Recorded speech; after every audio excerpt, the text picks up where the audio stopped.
Sejam muito bem-vindos. Esperamos que este conteúdo lhe seja útil. Se gostar, dê um like e inscreva-se no nosso canal. Apresentamos o livro de Robert Kiyosaki, O Negócio do Século XXI. Prefácio. Dedico este livro a milhões de pessoas que, como você, se encontram em uma encruzilhada, afetadas pela atual crise econômica e sentindo-se perdidas em relação ao que deveriam fazer para assegurar seu futuro financeiro. Apesar do que possa parecer, quero que você saiba que esta é a melhor época para assumir o controle de seu futuro.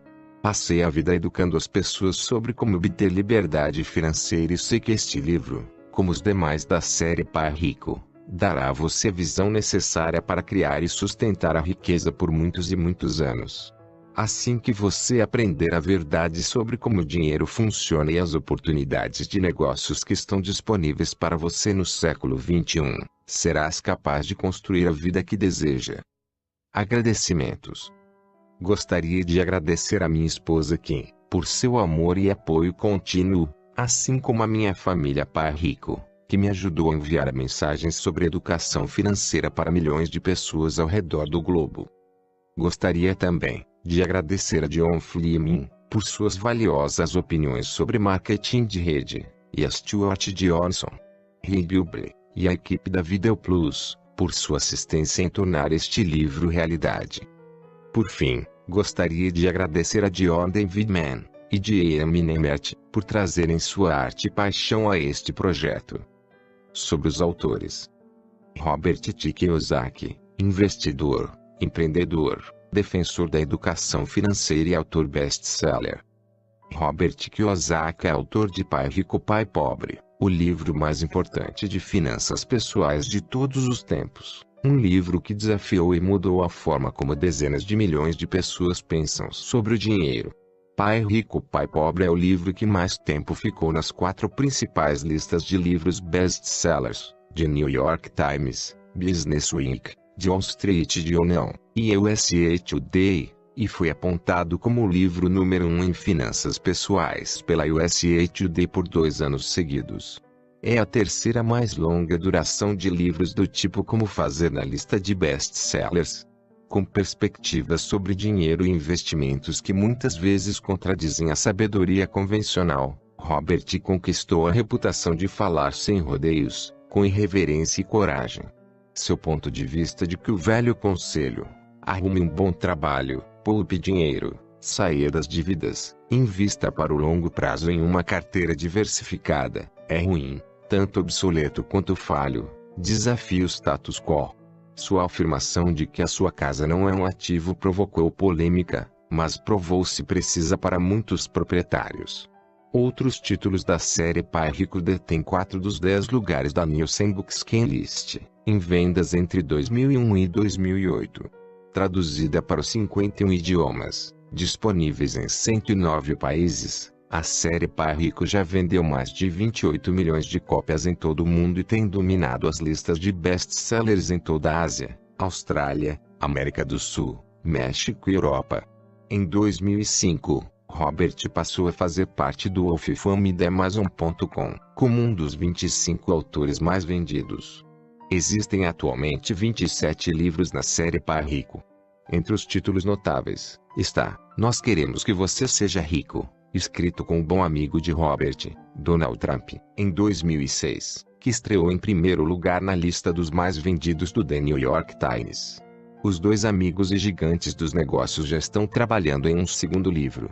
Livros mais recentes incluem The Real Book of Real Estate, uma compilação de lições e conselhos da vida real de veteranos investidores em imóveis e assessores de Robert, e A Mentira dos Ricos, um livro inovador, com interatividade gratuita online, que atraiu uma quantidade enorme de visitas únicas e escalou ao 5º lugar da lista do The New York Times de livros do tipo Como Fazer. Robert tem se apresentado em programas de televisão como Larry King Live e Oprah, e recentemente apareceu na coluna 10 Perguntas, da revista Time, uma famosa coluna de perguntas e respostas, que já apresentou nomes como o diretor Spike Lee e o ator Michael J. Fox, entre outros. Além de seus livros, Robert escreve uma coluna, Porque os ricos estão ficando cada vez mais ricos para Yahoo Finance e uma coluna mensal intitulada Rich Returns para a revista Entrepreneur, John Fleming. John Fleming nasceu e cresceu em Richmond, no estado americano da Virgínia. Seu interesse pela arquitetura e o desejo de construir surgiram de uma tradição familiar que remonta a seus tataravós. Estudante brilhante, seu talento natural para projetos arquitetônicos floresceu no Illinois Institute of Technology, conhecido por sua adesão aos princípios de Mies van der Rohe, um dos arquitetos mais renomados dos tempos modernos. Após a formatura, John trabalhou para o grande arquiteto e foi selecionado para fazer muitas das ilustrações do último livro publicado sobre ele, Mies van der Rohe, The Art of Structure. O conhecimento e o interesse em arquitetura de John, eventualmente, o levaram à percepção de que os mesmos princípios de concepção e construção poderiam ser aplicados à vida também. Esses pensamentos formaram a base de sua crença apaixonada de que as pessoas comuns poderiam realizar coisas extraordinárias, seguindo os conceitos similares de construção. Foi essa crença que o levou à mudança do estudo da arquitetura para uma carreira em venda direta. A decisão de John de abraçar a indústria de venda direta se deveu ao conhecimento de que a indústria havia recebido, por mais de 100 anos, pessoas de todas as esferas, independentemente de experiência ou inexperiência passadas. Ele acreditou que isso havia possibilitado, para aqueles dispostos a aprender algumas habilidades básicas de vendas e prestação de serviços, a oportunidade de se engajar no sistema da livre empresa americana. Nos 40 anos seguintes, ele testou suas teorias não apenas consigo mesmo, mas também com milhares de outros que acreditavam que poderiam tornar-se os arquitetos de seus próprios destinos. John construiu uma carreira de sucesso como empresário, consultor, escritor e palestrante. Ele possuiu e administrou a própria empresa de venda direta, trabalhou como construtor independente e assumiu várias posições executivas em empresas de ponta, incluindo 15 anos na Avon, onde liderou a unidade ocidental de negócios da empresa por um período de 6 anos consecutivos. John se aposentou da Avon em 2005. John é afiliado de longa data da Associação de Vendas Diretas, Direct Selling Association, e da Fundação Educacional de Vendas Diretas, e hoje atua como membro do conselho de ambas as organizações. Em 1997, essa fundação reconheceu suas contribuições com a mais alta honraria, o Circle of Honor Award.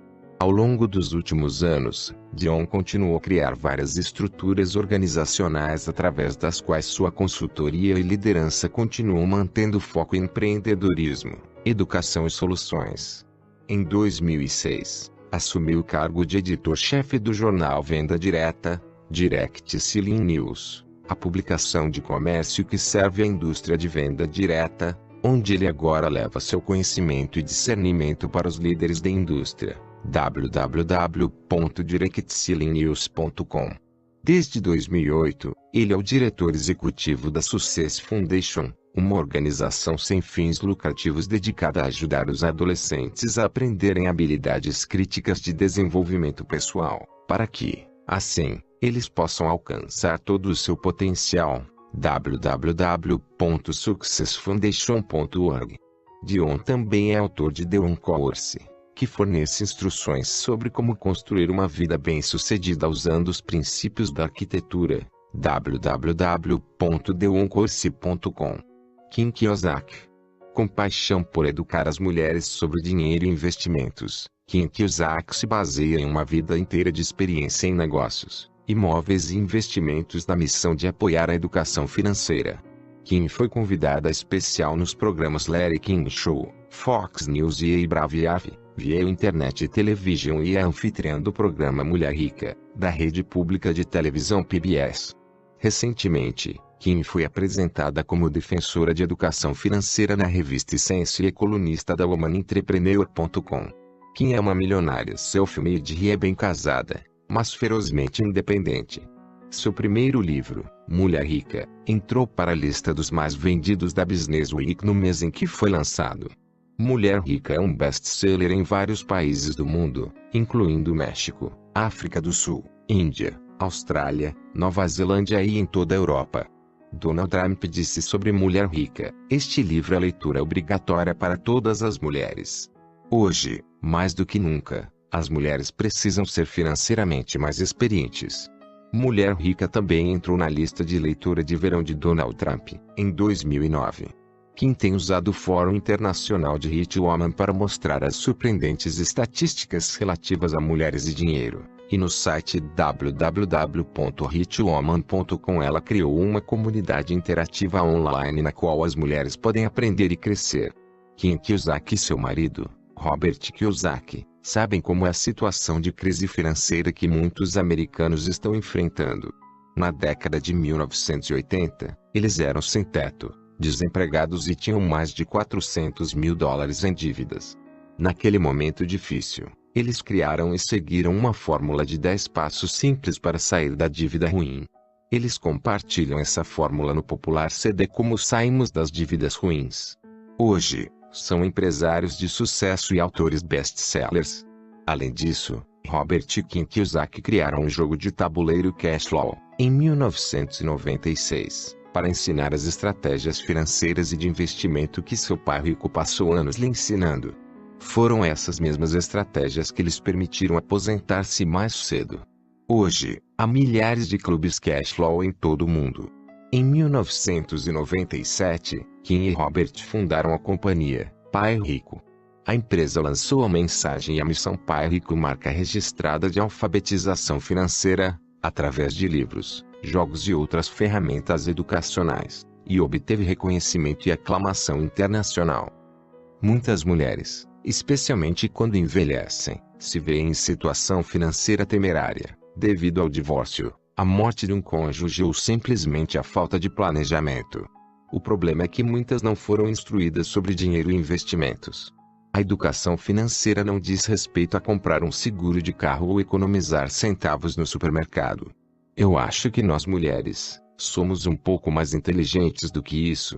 As mulheres precisam assumir o controle das próprias finanças, em vez de cruzar os dedos esperando que alguém cuide de nosso futuro financeiro. Diz Kim. Introdução. A economia do mundo está em frangalhos, seu emprego está ameaçado, se você ainda tem um. E você sabe o que mais? Venho dizendo isso há anos. Foi preciso um colapso financeiro global para que muitos prestassem atenção nisso. Mas este livro não é sobre como ou por que tudo desmoronou. É sobre o porquê de essas notícias ruins poderem tornar-se muito boas, desde que você saiba o que fazer a respeito. Eu aprendi sobre negócios com duas pessoas, meu pai que era muito bem formado academicamente, além de um alto funcionário do governo, e o pai de meu melhor amigo, que estudou até a 8ª série e era um milionário self-made. Meu verdadeiro pai passou por problemas financeiros a vida toda e, ao morrer, tinha pouco a mostrar por seus longos anos de trabalho árduo. O pai do meu melhor amigo se tornou um dos homens mais ricos do Havaí. Passei a pensar nesses dois homens como meu pai pobre e meu pai rico. Eu amava e admirava muito meu pai de verdade, e prometi que iria ajudar o maior número de pessoas possível para que elas não sofressem os tipos de indignidade e fracassos que assolaram o caminho de meu pai pobre. Depois que saí de casa, passei por todo tipo de experiência. Servi na Marinha como piloto de helicóptero de combate no Vietnã. Fui trabalhar para a Xerox, começando como seu pior vendedor e saindo, 4 anos mais tarde, como o melhor. Criei vários negócios internacionais multimilionários, após sair da Xerox, e fui capaz de me aposentar com a idade de 47 anos e prosseguir com minha paixão de ensinar os outros a construir riqueza e ter a vida com que sonham, em vez de se contentar com a mediocridade e a resignação sombria. Em 1997, escrevi sobre minhas experiências em um pequeno livro. Devo ter tocado um ponto sensível para meus leitores. Pai Rico, Pai Pobre saltou para o topo da lista do The New York Times e ficou lá por mais de 4 anos, e tem sido descrito como o livro de negócios mais vendido de todos os tempos. Desde então, publiquei uma série de livros Pai Rico e embora tenham focos um pouco diferentes, todos oferecem a mesma exata mensagem do primeiro livro e é a mensagem essencial deste livro que você agora tem em mãos. Assume a responsabilidade por suas finanças ou se acostume a receber ordens pelo resto da vida. Ou você é dono do dinheiro ou escravo dele. A escolha é sua. Tive a incrível sorte de contar com experiências e mentores que me mostraram como construir riqueza genuína. Como resultado, fui capaz de me aposentar e estar isento de qualquer necessidade de trabalhar outra vez na vida. Até aquele momento eu trabalhava para construir o futuro da minha família. Desde então, tenho trabalhado para ajudar a construir o seu futuro. Nos últimos 10 anos, dediquei a vida a encontrar as maneiras mais eficazes e práticas para ajudar as pessoas a transformarem sua vida no século XXI, ensinando-os a construir riqueza genuína. Por meio de nossos livros Pai Rico, meus sócios e eu temos escrito sobre diversos tipos e formas de empreendimentos e investimentos. Mas, durante todos esses anos de intensa pesquisa, cruzei com um modelo de negócios em particular que acredito conter a melhor promessa para um número maior de pessoas obter o controle de sua vida financeira, de seu futuro e de seu destino. Mais uma coisa. Quando digo riqueza genuína, não estou falando de dinheiro somente. O dinheiro é a parte disso, mas não é tudo. A construção de riqueza genuína diz respeito tanto ao construtor quanto ao resultado. Neste livro, vou mostrar por que você precisa construir o próprio negócio, e qual exatamente o tipo de negócio. Mas isso não é apenas sobre alterar o tipo de negócio com o qual você está trabalhando hoje, é também sobre a mudança em você. Posso mostrar-lhe como encontrar o que você precisa para desenvolver o negócio perfeito, mas, para que funcione, você terá de se desenvolver também. Bem-vindo ao negócio do século XXI. Primeira parte. Assuma o controle do seu futuro. Por que você precisa ter um negócio próprio? Capítulo 1. As regras mudaram. Vivemos em tempos conturbados. Os últimos anos foram um desfile constante de medo e pânico nas manchetes, nas salas de reuniões e nas mesas de cozinhas em vários lugares do mundo.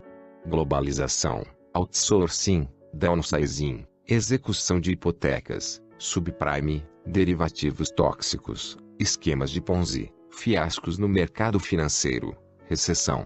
Uma notícia ruim após outra. O declínio galopante do emprego remunerado é uma epidemia a qual poucos estão imunes.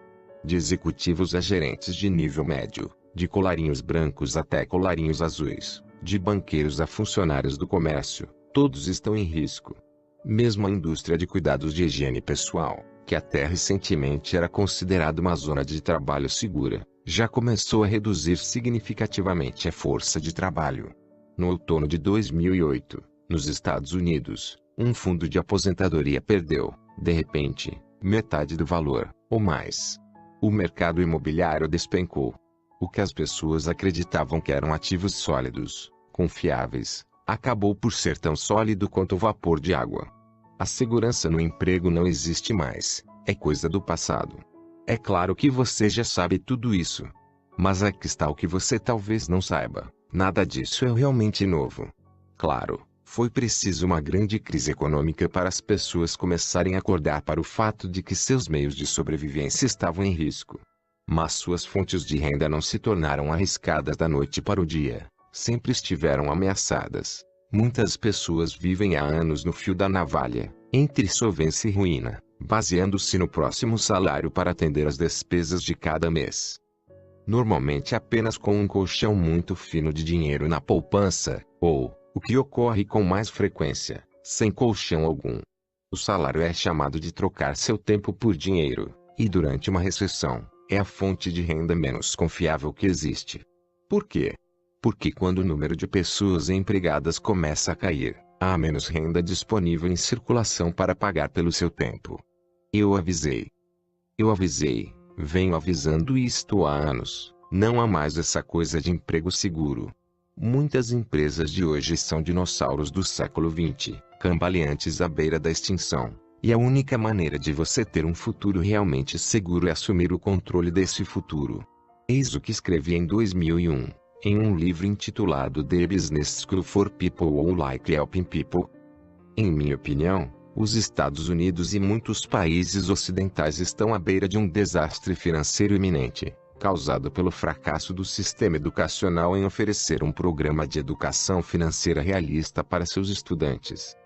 Nesse mesmo ano, Em uma entrevista para Nightingale Conant, eu disse: é a sua aposentadoria que você está apostando se você acredita que os fundos de investimentos estarão lá para você, ou se quiser apostar a vida nos altos e baixos do mercado de ações.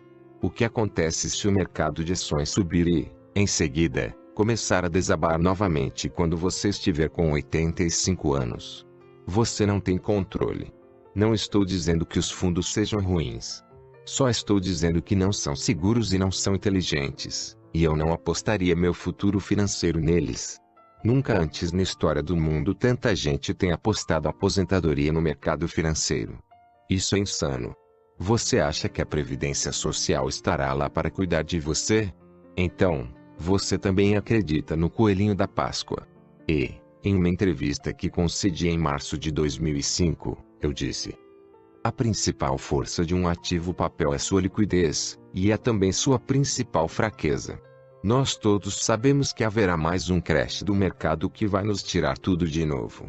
Por que você compraria ativos de papel? As regras mudaram. Então, o que aconteceu? Houve outro crash do mercado e muitas pessoas ficaram sem nada. Por quê?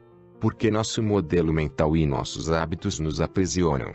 Em 1971, a economia americana saiu do padrão ouro. A propósito, isso aconteceu sem a aprovação do Congresso, mas o importante é que aconteceu nos Estados Unidos e em vários países do mundo. Por que isso é significativo?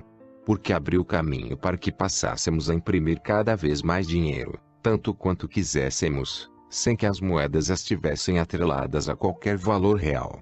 Esse afastamento da realidade abriu as portas para a maior explosão econômica da história. Nas 3 décadas e meia seguintes, a classe média americana explodiu. Com o dólar desvalorizado e o preço de venda dos imóveis e outros ativos inflados, pessoas comuns se tornaram milionárias. De repente, o crédito estava disponível para qualquer pessoa, a qualquer hora, em qualquer lugar, e cartões de crédito começaram a aparecer como cogumelos depois de uma chuva de primavera. Para o pagamento dos cartões de crédito, os americanos começaram a usar suas casas como ATMs, refinanciando e emprestando, refinanciando e emprestando. Afinal de contas, imóveis sempre continuam a subir em valor, certo? Errado. Por volta de 2007, havíamos bombeado tanto ar quente quanto possível nesse balão financeiro, mas a fantasia desabou, trazendo de novo a terra firme. E não foi apenas Lehman Brothers e Bear Stearns que entraram em colapso. Milhões perderam as previdências privadas, as pensões e os empregos. O número de pessoas que vivem oficialmente abaixo da linha da pobreza está aumentando rapidamente. O número de pessoas que estão trabalhando além da idade de 65 anos está aumentando. Na década de 1950, quando a General Motors era a empresa mais poderosa da América, a imprensa pegou uma declaração do presidente da GM e transformou em um slogan que funcionou por décadas: para onde vai a GM? Vai a nação. Bem pessoal, essa não pode ser uma boa notícia porque, em 2009, enquanto escrevo este livro, a GM está indo para a falência e, nesse mesmo verão, o estado da Califórnia estava pagando suas contas compromissórias, em vez de dinheiro. No momento, a porcentagem de americanos que possuem casas está caindo. As execuções de hipotecas nunca foram tão altas. O número de famílias de classe média está caindo. Os saldos das contas de poupança estão menores, quando existem, e a dívida das famílias é maior. O número de pessoas vivendo abaixo da linha da pobreza está aumentando rapidamente. O número de pessoas que estão trabalhando além dos 65 anos está aumentando. O número de novas falências está nas alturas. E muitos americanos não têm dinheiro suficiente para se aposentar. Todas essas notícias ruins chamaram sua atenção? Claro que sim. Ótimo. Agora você despertou para o que está acontecendo, e a coisa não é bonita. Portanto, vamos nos aprofundar e ver o que realmente isso significa, e o que é possível fazer. É um novo século. Quando eu era criança, meus pais me ensinaram a mesma fórmula de sucesso que você provavelmente aprendeu: vá para a escola, estude muito e tire boas notas para que possa conseguir um trabalho seguro, bem remunerado, com benefícios, e seu trabalho vai cuidar de você. Mas isso é pensamento da era industrial, e não estamos mais na era industrial. Seu trabalho não vai cuidar de você. O governo não vai tomar conta de você. Ninguém vai cuidar de você. É um novo século, e as regras mudaram. Meus pais acreditavam em estabilidade no emprego, em fundos de pensões de empresas, seguridade e previdência social. Isso tudo já era. São ideias obsoletas que sobraram de uma era que já acabou.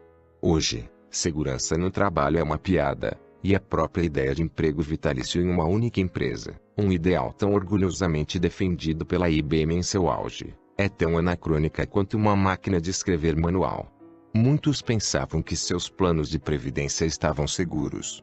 Ora, eles se baseavam em ações de primeira linha, blue chips, e fundos de investimentos, o que poderia dar errado. Como se viu, tudo poderia dar errado. A razão pela qual essas vacas sagradas de outrora já não dão mais leite é que todas elas estão obsoletas. Fundos de pensões, segurança no trabalho, segurança da aposentadoria, é tudo forma de pensar da era industrial.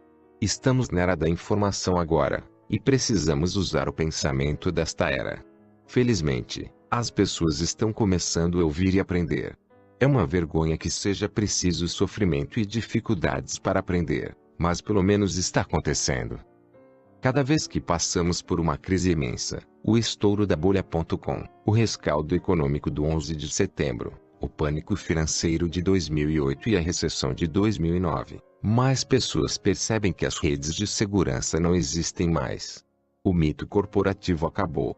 Se você passou anos subindo a escada corporativa, já parou para observar a vista? Que vista? Você pergunta. A extremidade traseira da pessoa que está na sua frente. Isso é o que você olha à sua frente. Se essa é a vista que você quer manter para o resto da vida, então este livro provavelmente não é para você. Mas se você está cansado de olhar para o traseiro de outra pessoa, então continue a ler. Não seja enganado novamente. Enquanto digo isto, o desemprego continua a aumentar. Quando você estiver lendo estas palavras, quem sabe? A situação pode ter mudado. Não se deixe enganar. Quando os valores dos empregos e dos imóveis mudarem e o crédito for novamente liberado, porque inevitavelmente isso acontecerá, não se iluda com aquele antigo sentimento de falsa segurança que já colocou você e o resto do mundo nesta bagunça. Nós não somos enganados apenas uma vez, deixamos-nos enganar repetidamente. Todos nós crescemos ouvindo a fábula da cigarra e da formiga, mas a esmagadora maioria de nós continua vivendo com a visão de futuro da cigarra. Não se deixe distrair pelas manchetes. Há sempre alguma notícia idiota em curso para tentar desviar sua atenção do negócio sério de construção de sua vida. É só barulho. Quer se trate de terrorismo, de recessão ou do mais recente ciclo de escândalo político, nada disso tem a ver com o que você precisa fazer hoje para construir seu futuro. Durante a Grande Depressão, muitas pessoas fizeram fortunas. E durante os tempos de maior crescimento, como a onda imobiliária dos anos 1980 nos Estados Unidos, milhões e milhões de pessoas se esqueceram de cuidar de seu futuro, ignoraram tudo que vou compartilhar com você neste livro e acabaram em dificuldades ou quebraram. A maioria delas, de fato, ainda está nessa situação. A economia não é a questão. A questão é você. Você está com raiva da corrupção, do sistema financeiro e dos grandes bancos que deixaram isso acontecer? Do governo, por não fazer o suficiente ou por fazer demais das coisas erradas, e não o suficiente das coisas certas? Você está com raiva de si mesmo por não ter controle sobre sua vida. A vida é dura. A pergunta é, o que vai fazer a respeito disso? Reclamar não vai garantir seu futuro, muito menos culpar o sistema financeiro, as empresas ou o governo. Se quer um futuro sólido, é preciso criá-lo. Você só poderá controlar seu futuro quando assumir o controle de sua fonte de renda. Você precisa de um negócio próprio. Capítulo 2. O lado positivo. Em 13 de julho de 2009, a revista Time publicou uma entrevista comigo que chamaram de 10 perguntas para Robert Kiyosaki. Uma das perguntas que me foi feita: existem oportunidades para a criação de novas empresas nesta economia turbulenta? Você está de brincadeira? Essa foi minha primeira reação. Eis como respondi. Este é o melhor momento. Os verdadeiros empresários agem quando os tempos estão ruins. Eles realmente não se importam com as oscilações do mercado. Estão sempre em busca de melhores produtos e melhores processos. Então, quando alguém diz, poxa, há menos oportunidades agora, é porque essa pessoa é a perdedora. Você tem ouvido uma imensa quantidade de notícias ruins sobre economia. Está pronto para a boa notícia. Na verdade, a má notícia é a boa notícia. Eu lhe direi a mesma coisa que disse a revista Time. Uma recessão é o melhor momento para iniciar o próprio negócio. Quando a economia desacelera, o empreendedorismo se aquece como um fogão a lenha em uma noite fria de inverno. Questão: o que os impérios Microsoft e a Disney têm em comum, além do fato de que são empresas extremamente bem-sucedidas, de bilhões de dólares, e que se tornaram marcas conhecidas? Resposta: ambos surgiram durante a recessão. De fato, mais da metade das empresas que compõem o índice da Bolsa de Nova York, o Dow Jones Industrial, surgiu durante uma recessão. Por quê? Simples: durante uma incerteza econômica, as pessoas se tornam criativas. Elas saem de suas zonas de conforto e tomam a iniciativa de se ajustar às suas despesas. É o melhor do velho empreendedorismo. Em épocas de fraqueza, os fortes emergem. O momento de novas oportunidades ocorre em tempos econômicos difíceis. 5 anos atrás, quando o valor dos imóveis estava em alta e havia crédito abundante, ninguém passava fome. As pessoas estavam satisfeitas, alimentadas, sentiam-se seguras e poucas foram à procura de qualquer meio alternativo de renda. Os funcionários não estavam preocupados com a estabilidade financeira de seus empregadores e uma demissão não fazia parte de seus planos futuros. Mas, agora que o ritmo das demissões está desenfreado e todo mundo está preocupado com o que o futuro nos reserva, milhões de pessoas estão reavaliando suas finanças com seriedade e percebendo que, se quiserem contar com um futuro seguro, terão de criar um plano B. Hoje, as pessoas estão mais ávidas do que nunca por ganhar dinheiro extra e, por causa disso, estão mais receptivas e mais inclinadas a abrir sua mente para novas ideias. De fato, isso já era uma realidade mesmo antes do recente colapso econômico.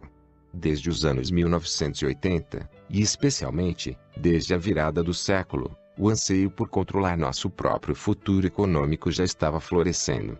Eis o que a Câmara de Comércio dos Estados Unidos disse, em um relatório de 2007, intitulado Trabalho, Empreendedorismo e Oportunidades na América do Século XXI. Milhões de americanos estão abraçando o empreendedorismo, administrando as próprias pequenas empresas. Dos americanos adultos, 72% prefeririam estar administrando o próprio negócio a serem empregados de alguém e 67% pensam, com regularidade ou constância, em largar seu emprego. Bem, não sou economista, mas conheço alguém que é. Paul Zane Pilzer. Paul é um prodígio. Ele foi o mais jovem vice-presidente do Citibank e deixou o mundo financeiro para fazer milhões com o próprio negócio. Esteve algumas vezes na lista de best-sellers do The New York Times, previu a crise de poupança e empréstimos antes que acontecesse e atuou como assessor econômico em 2 administrações presidenciais. E é alguém que vale a pena ouvir. Segundo ele, os valores culturais sobre a forma de se conduzir uma carreira sofreram uma mudança de 180 graus, com a estrutura corporativa convencional de se tornar um empregado dando lugar ao caminho empresarial. A sabedoria tradicional na segunda metade do século XX, diz Paul, era ir à escola, ter uma boa educação e trabalhar para uma grande empresa. A ideia de abrir um negócio, na maioria das vezes, era considerada arriscada. Admirável talvez, mas arriscada. E, talvez, um pouco doida. Hoje ocorre justamente o oposto. Paul está certo. O relatório da Câmara de Comércio que mencionei anteriormente também cita uma pesquisa realizada pelo Instituto Gallup que constatou que 61% dos americanos prefeririam ser o próprio patrão. Outra pesquisa, dessa vez efetuada pela empresa Decipher, de Fresno, descobriu que 72% de todos os adultos americanos prefeririam trabalhar para se fazê-lo para outras pessoas e 67% pensam em desistir de seus empregos regularmente ou constantemente. E não se trata apenas de ganhar a vida, também se trata da qualidade de como estamos vivendo. As pessoas estão acordando para o fato de que querem ter mais controle sobre sua vida. Elas querem estar mais ligadas às suas famílias, controlar o próprio tempo, trabalhar em casa, determinar o próprio destino. Nesse estudo da Decipher, 84% dos entrevistados disseram que teria mais paixão pelo seu trabalho se possuíssem o próprio negócio. A razão número 1, segundo a pesquisa, para querer trabalhar para si próprio. Ter mais paixão pela minha vida profissional. O que ocorre é que o mito do século XX, da segurança de trabalho, com sua promessa de que o caminho para uma vida plena, longa e feliz era encontrar um bom emprego, está se desfazendo diante de nossos olhos. O mito do emprego, a maioria de nós é tão alienada por conta das circunstâncias que acaba achando que ser empregado é algo normal. Longe de ser historicamente normal, esse conceito é, na verdade, um fenômeno relativamente recente. Na era agrária, a maioria das pessoas era empreendedora. Sim, eram fazendeiros que trabalhavam nas terras do rei, mas não eram empregados dele. Não recebiam um salário do rei. Na verdade, era o contrário. O fazendeiro pagava ao rei um imposto pelo direito de usar sua terra. Esses fazendeiros, na verdade, ganhavam a vida como empresários de pequenas empresas. Somente durante a era industrial surgiu uma demanda crescente, a demanda por empregados. Em resposta, o governo assumiu a tarefa da educação de massa, adotando o sistema prussiano, que até hoje modela os sistemas escolares ocidentais no mundo. Você já se perguntou de onde veio a ideia de aposentadoria aos 65 anos? Eu lhe digo de onde. Otto von Bismarck, presidente da Prússia, em 1889. Na verdade, o plano de Bismarck era de 70 anos, não 65, mas isso pouco importa. Prometer a seus idosos uma pensão garantida após os 65 anos não representou risco econômico para o governo de Bismarck. Na época, a expectativa média de vida na Prússia era algo como 45 anos. Hoje, são tantas as pessoas que estão ultrapassando os 80 anos que a mesma promessa pode muito bem levar qualquer governo federal à falência já na próxima geração. Quando se analisa a filosofia por trás da educação na Prússia, percebemos que o objetivo era produzir soldados e empregados, pessoas que seguiriam ordens e fariam o que lhes fosse dito. O sistema prussiano serve para a produção em massa de empregados. Nos Estados Unidos dos anos 1960 e 1970, empresas como a IBM fizeram o emprego para toda a vida se tornar o padrão ouro de segurança no trabalho. Mas o emprego na IBM atingiu o pico em 1985, e todo o conceito de carreira corporativa sólida e confiável vem diminuindo desde então. Para onde vai a General Motors? Vai a América, diz o ditado. Aqui estamos nós, meio século depois, e as coisas não estão indo tão bem assim para a GM. Isso significa que os Estados Unidos estão condenados? Não, mas eis o que está condenado: o mito da segurança corporativa. A febre do empreendedorismo. Não estou dizendo que ser um empregado é uma coisa ruim. Só estou dizendo que é apenas uma forma de gerar renda e é extremamente limitada. O que acontece é que só recentemente as pessoas estão despertando para esse fato. Essas pessoas, você inclusive, estão percebendo que a única maneira de se conseguir o que realmente se quer da vida é fincar o pé no caminho do empreendedorismo. A propósito, não sou o único que percebe isso. Você pode ter ouvido ou não falar de Muhammad Yunus, autor de O Banqueiro dos Pobres, mas o Comitê do Prêmio Nobel, em Oslo, Noruega, já ouviu falar dele. Deram-lhe o Prêmio Nobel da Paz em 2006, por seu conceito de microcrédito para empreendedores do terceiro mundo. Todas as pessoas são empreendedoras, disse Yunus, mas muitas não têm a oportunidade de descobrir isso. A febre empreendedora está nas alturas porque, quando a economia desacelera, a atividade empresarial se aquece. Na verdade, o empreendedorismo floresce em tempos de crise. Ele disse que, antes de a economia começar a despencar em 2008, na esteira de todas as notícias financeiras ruins, cada vez mais pessoas já estavam procurando ativamente a oportunidade de fazer exatamente o que o Sr. Yunus está falando. A febre empreendedora está nas alturas porque, quando a economia desacelera, a atividade empresarial se aquece. Na verdade, o empreendedorismo floresce em tempos de crise. Em tempos de incerteza, buscamos outras formas de gerar renda. Quando sabemos que não podemos contar com os empregadores, começamos a olhar para nós mesmos. Começamos a pensar que talvez seja a hora de sairmos da zona de conforto e sermos criativos para que as contas fechem no final do mês. Um levantamento feito pelo Banco Central Americano, o Federal Reserve, mostrou que o patrimônio líquido médio dos domicílios de empresários é 5 vezes maior do que o dos trabalhadores convencionais. Isso significa que os empresários têm 5 vezes mais chances de sair da crise ilesos e até mais fortes do que antes, porque criaram a própria economia vigorosa. Uma pesquisa recente constatou que a maioria dos eleitores dos Estados Unidos vê o empreendedorismo como a chave para resolver a atual crise econômica. A história tem demonstrado repetidamente que novas empresas e empreendedorismo são o caminho para fortalecer uma economia com problemas, disse o diretor executivo da pesquisa. Descobriram o óbvio. Talvez essa maioria dos eleitores, que diz acreditar nisso, tire seu traseiro do sofá e venha fazer algo. É possível, embora eu não aposte nisso. Neste instante, a economia que estou mais interessado em ver florescer, por meio do empreendedorismo, é a sua. Estes podem ser momentos econômicos difíceis para a maioria, mas, para alguns empreendedores, aqueles que têm uma mente suficientemente aberta para entender o que vou explicar nos próximos capítulos, estes são tempos prolíficos de potencial econômico. Não só é a hora de ter o próprio negócio, como também nunca houve um tempo melhor do que o agora, o hoje. Como eu disse, quando as coisas ficam difíceis, quem tem tenacidade, quem é obstinado, vai em frente. E, se isso é verdade, então restam apenas 2 perguntas. A primeira, você está disposto a ser obstinado? E, se sua resposta for sim, então a questão 2 é, seguir em frente fazendo o quê?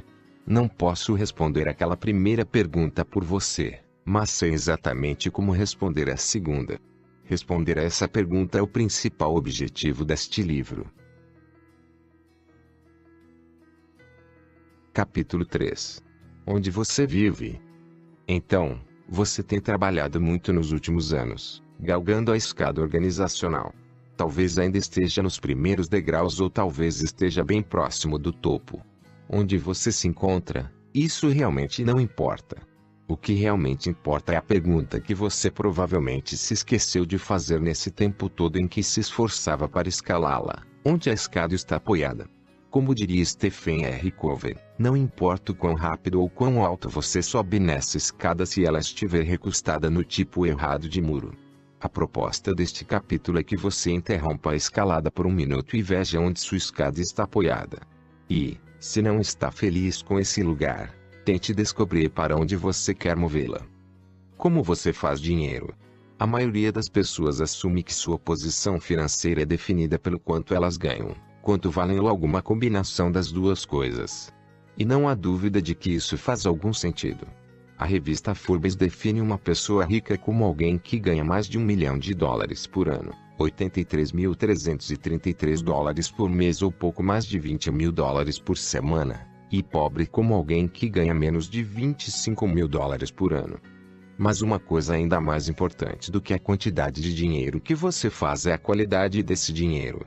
Em outras palavras, não importa apenas o quanto você faz, mas como faz, ou seja, de onde o dinheiro vem. Existem 4 fontes distintas de fluxo de caixa. Cada uma delas é distinta das outras e cada uma delas define e determina um estilo de vida muito diferente, não importa a quantidade de dinheiro que você ganhe. Após publicar Pai Rico, Pai Pobre, escrevi um livro para explicar esses 4 mundos diferentes de geração de receitas. Muitas pessoas disseram que esse livro, o Quadrante Cash Flow, é o mais importante que escrevi porque vai direto ao cerne de questões cruciais para as pessoas que estão preparadas para fazer mudanças verdadeiras em sua vida. O Quadrante Cash Flow representa os diferentes métodos para se gerar fluxo de caixa. Por exemplo, um empregado ganha dinheiro por ter um emprego e trabalhar para alguém ou alguma empresa. As pessoas autônomas são aquelas que ganham dinheiro trabalhando para si próprias, seja como operadores únicos, seja por meio de uma pequena empresa. O dono de uma empresa possui um grande negócio, tipicamente definido como uma empresa com 500 empregados ou mais, que gera dinheiro. Investidores ganham dinheiro com seus vários investimentos, Em outras palavras, dinheiro gerando mais dinheiro. E igual a empregado. A igual a autônomo ou pequenas empresas. D igual a dono de uma empresa. I igual a investidor. Em qual quadrante você vive?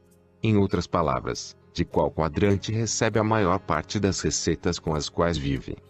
O quadrante E. A esmagadora maioria de nós aprende, vive, ama e morre inteiramente dentro do quadrante E. Nossa cultura e sistema educacional nos treinam, desde o berço até o túmulo, a viver no mundo do quadrante E. A filosofia de funcionamento para este mundo é o que meu pai pobre, meu verdadeiro pai, me ensinou e o que você, também, provavelmente aprendeu enquanto crescia. Vá para a escola, estude muito, tire boas notas e consiga um bom emprego, com benefícios, em uma grande empresa. O quadrante A. Impulsionadas pela ânsia de mais liberdade e autodeterminação, muitas pessoas migram do quadrante E para o quadrante A.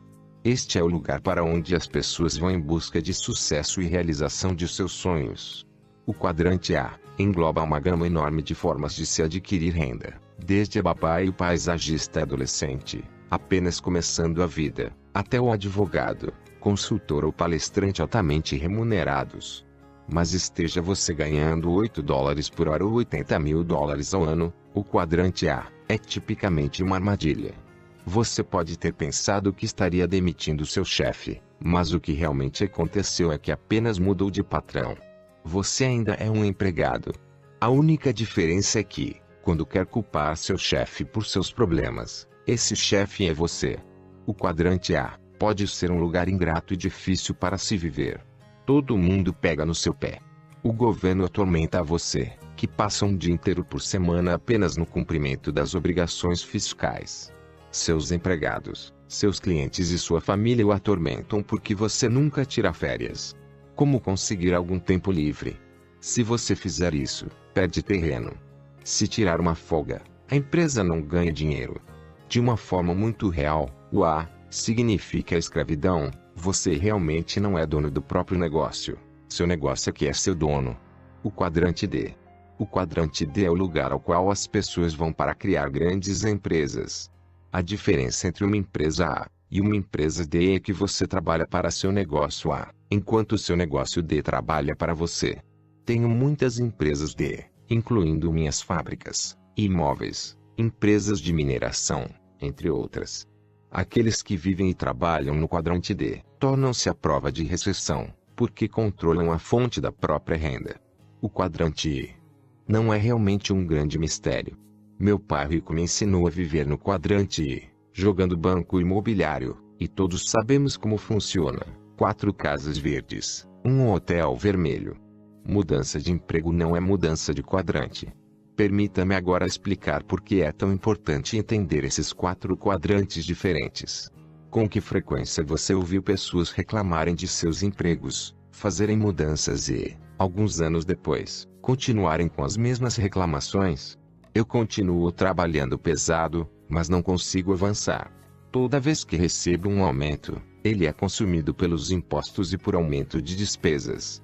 Eu preferiria estar fazendo, preencha a lacuna em branco, mas não posso me dar ao luxo de voltar à escola e aprender uma nova profissão nesta fase da vida. Este trabalho é horrível. Meu chefe é um idiota. A vida é uma droga. Etc. Essas e dezenas de outras declarações desse tipo revelam uma pessoa que está presa não a determinado trabalho, mas a um quadrante inteiro. O problema é que, na maioria das vezes, quando as pessoas tomam a iniciativa de realmente fazer uma mudança em sua vida, tudo que elas fazem é mudar de emprego. E o que precisam fazer é mudar de quadrante.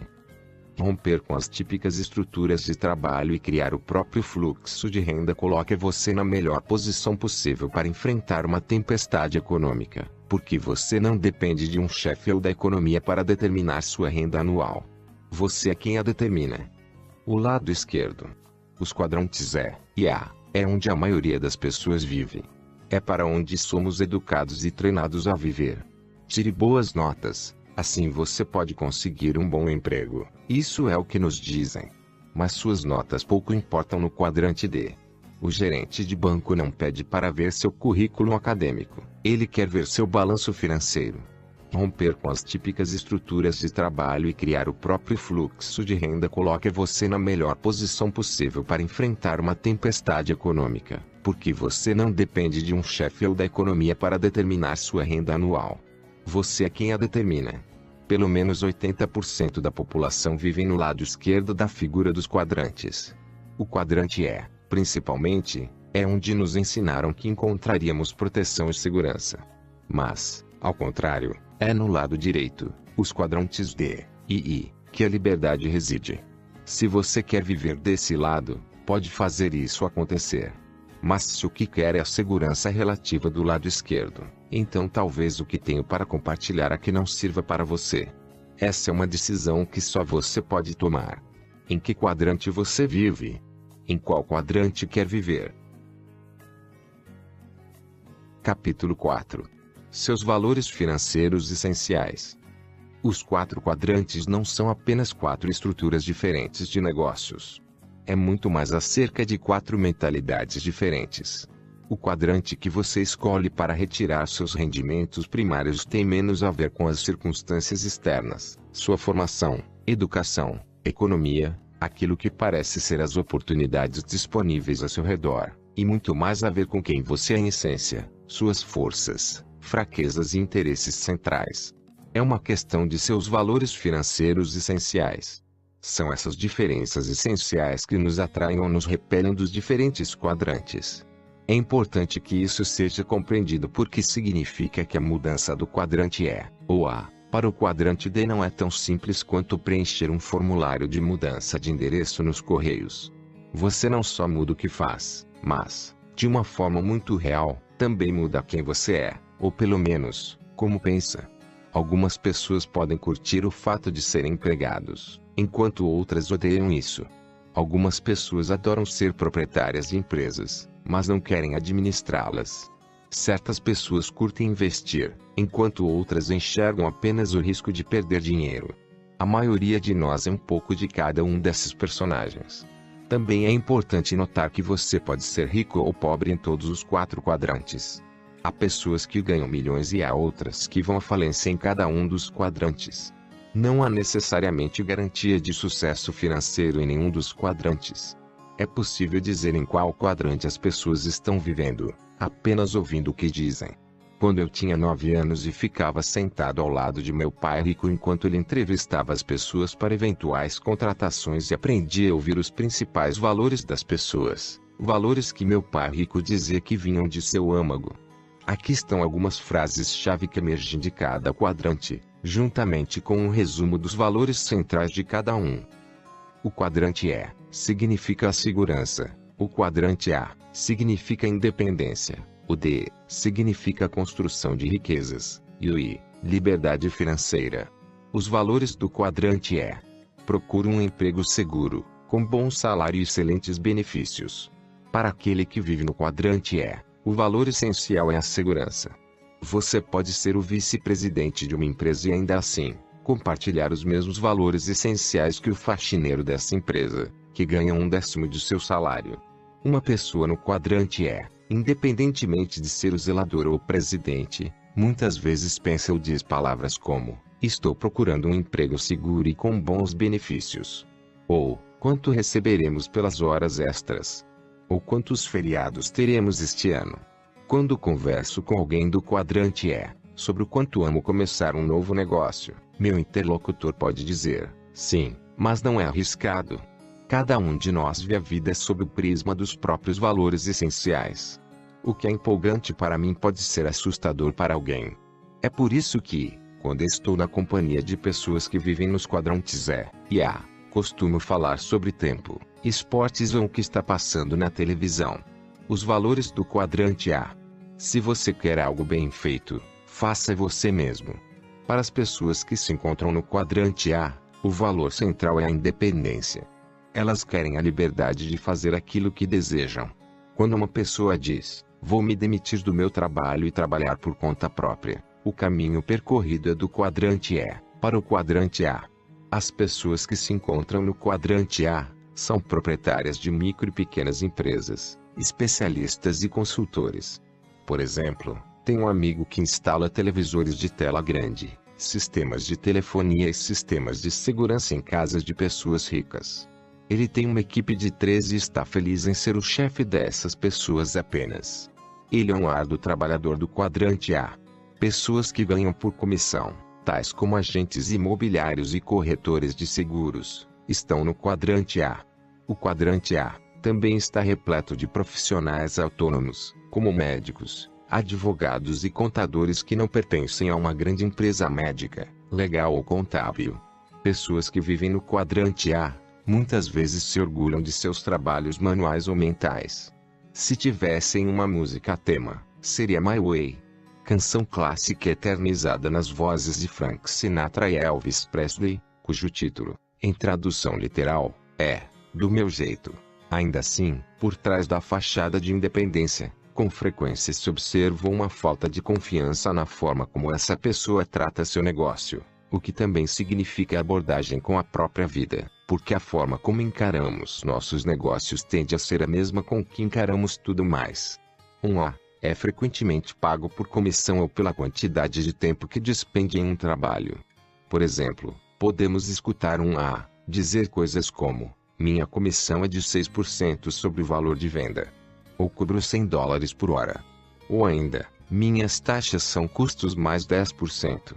Sempre que encontro alguém dos quadrantes E ou A que está tendo dificuldade em fazer a transição para o quadrante D, costumo ver uma pessoa com grande técnica e habilidades de gestão, mas com pouca capacidade de liderança. Meu pai rico costumava dizer: se você é o líder e é também a pessoa mais inteligente dessa equipe, então sua equipe está em apuros. Pessoas no quadrante A muitas vezes não funcionam muito bem em equipes e podem até mesmo ter um pouco de problema de ego. Para pular do quadrante A para o D, é necessário realizar um salto quântico, não em habilidades técnicas, mas em habilidades de liderança. Como eu já disse muitas vezes, no mundo real os estudantes A muitas vezes trabalham para os estudantes C, e os alunos B trabalham para o governo. Se você já se pegou dizendo: se você quer algo bem feito, faça você mesmo, ou se tende a pensar dessa maneira, talvez seja uma boa hora para repensar essa filosofia. Os valores do quadrante D. Procuro os melhores talentos para se juntarem à minha equipe. Para as pessoas do quadrante D, o valor essencial é a construção de riqueza. As pessoas que começam do nada e constroem grandes empresas no quadrante D, costumam ter poderosas missões de vida, valorizar um time de excelência e um trabalho eficiente de equipe e, também, querer servir e trabalhar com o máximo possível de pessoas. Enquanto uma pessoa no quadrante A quer ser a melhor em sua área, a pessoa do quadrante D quer construir uma equipe com outras pessoas que sejam as melhores em suas áreas. Henry Ford cercou-se de gente mais inteligente do que ele. Enquanto uma pessoa do quadrante A é muitas vezes a pessoa mais inteligente ou mais talentosa na sala, isso muitas vezes não é verdade para um empresário do quadrante D. Quando você possui um negócio no quadrante D, muitas vezes terá de lidar com pessoas que são muito mais inteligentes, mais experientes e mais capazes do que você. Meu pai rico não teve educação formal, mas eu o vi lidar com banqueiros, advogados, contadores, consultores financeiros e especialistas, muitos dos quais com diplomas universitários avançados. Para levantar capital para seus negócios, ele sempre negociou com pessoas que eram muito mais ricas que ele. Se ele tivesse vivido pelo lema: se você quer algo bem feito, faça você mesmo, teria fracassado miseravelmente. Quando se trata de rendimentos, uma pessoa que verdadeiramente pertence ao quadrante D pode sair da empresa e ainda receber pagamentos. Na maioria dos casos, se alguém no quadrante A para de trabalhar, a renda também deixa de fluir. Assim, agora talvez seja o momento de se perguntar: se eu parar de trabalhar hoje, quanto de renda continuará a entrar? Se sua renda para em 6 meses ou menos, então são boas as chances de que você esteja nos quadrantes E ou A. Uma pessoa nos quadrantes D ou I pode parar de trabalhar por anos e o dinheiro continuará a fluir. Os valores do quadrante I. Qual é meu retorno sobre os investimentos? Aquilo que as pessoas do quadrante I mais valorizam é a liberdade financeira. O investidor adora a ideia do dinheiro trabalhando, em vez de ele próprio trabalhar. Os investidores investem em muitas coisas: moedas de ouro, imóveis, empresas ou ativos financeiros como ações, renda fixa e fundos de investimentos. Se sua renda vem de um fundo de pensão de empresa, ou do governo, então em vez de seu conhecimento pessoal sobre investimentos, essa renda tem origem no quadrante E. Em outras palavras, você ainda está recebendo, pelos anos de serviço, pagamentos da empresa para a qual trabalhou. As palavras que podemos ouvir de um investidor são: estou recebendo 20% de retorno sobre meus investimentos, ou quero ver os números da empresa, ou ainda, quanto de despesas diferidas está envolvido na manutenção da propriedade. Quadrantes diferentes, investidores diferentes. No mundo de hoje, todos nós precisamos ser investidores. No entanto, nosso sistema escolar não nos ensina muito sobre como investir. Sei que alguns cursos ensinam como fazer aplicações em ações, mas, para mim, isso não é investir, isso é jogo. Anos atrás, meu pai rico me mostrou que a maioria dos funcionários investe em fundos de investimento ou poupança. Ele também disse: só porque você é bem-sucedido em um quadrante, como é A ou D, não significa que será bem-sucedido no quadrante I. Médicos muitas vezes são os piores investidores. Meu pai rico também apontou que quadrantes diferentes investem de maneiras diferentes. Por exemplo, uma pessoa no quadrante A pode ser pega dizendo: não quero investir em imóveis porque não quero consertar privadas. Se você quer ser rico, terá de se mudar. Você não precisa de um novo emprego, precisa de um novo endereço. Uma pessoa no quadrante D, enfrentando o mesmo desafio, talvez diga: quero contratar uma empresa de boa gestão de imóveis para consertar banheiros. Em outras palavras, um investidor do quadrante A pensará que ele próprio tem de fazer a manutenção de suas propriedades, enquanto um investidor do quadrante D contratará outra empresa para fazer a manutenção da propriedade por ele. Pessoas diferentes, mentalidades diferentes, quadrantes diferentes, valores diferentes. A esta altura, você provavelmente já descobriu aonde quero chegar. Tudo se resume a uma coisa muito simples: se você quiser ficar rico, terá de se mudar. Você não precisa de um novo emprego, precisa de um novo endereço.